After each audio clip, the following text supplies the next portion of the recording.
নূরের তাজাল্লিতে ওই শাম দেশের অন্ধকারগুলো দূর হয়ে গিয়েছে। তারপরে আবার মদিনা শরীফে একটা সিস্টেম ছিল যে ওনারা 2 বছরে একটা কন্ট্যাক্ট করে, কয় বছরে, যে একটা সন্তানের 2 বছরের জন্য কেউ দায়িত্ব নিয়ে যাইতেন যে এই 2 বছরে এই সন্তানকে আমরা দুধ পান করব।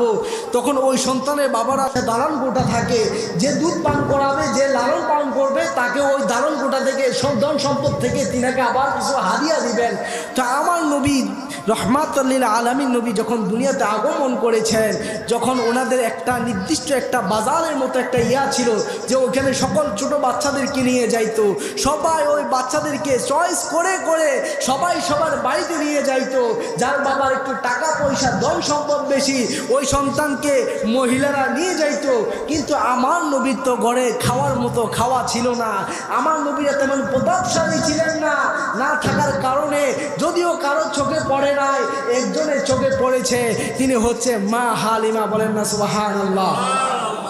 মা হালিমা যখন দেখলেন, মা হালিমা টাকার চিন্তা করেন নাই, মা হালিমা টাকার চিন্তা করেন নাই, আমার নূর নবীকে দেখার সাথে সাথে কেমন জানি নেওয়ার জন্য পাগল পালা হয়ে গেছেন। তখন মা হালিমা ওনার স্বামীকে বললেন, ও স্বামী, আমাদের টাকা পয়সা দরকার নাই, এই যে নূরে মুহাম্মদকে দেখা যায়, আমরা ওকে আমাদের বাড়িতে নিয়ে যাব। উনি যে ঘোড়া দিয়ে আসছেন ওই ঘোড়াটা হচ্ছে অত্যন্ত দুর্বল ঘোড়া, যে ঘোড়া হাঁটতে পারে না, চড়তে পারে না।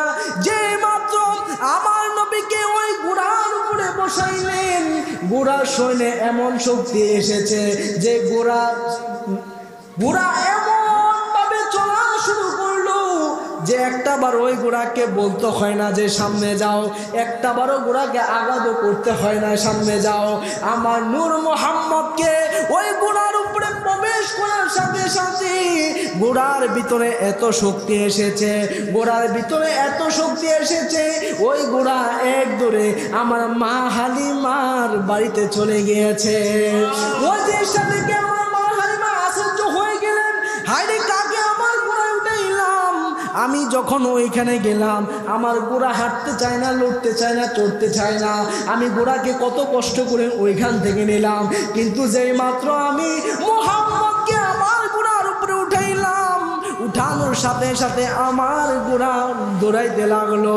ইন দি মিন টাইমে তিনার ঘরে জানালা খোলা ছিল, জানালা দিয়ে তিনি তাকাইয়া দেখেন তিনার ঘরের পাশে একটা মরা গাছ ছিল। কি গাছ?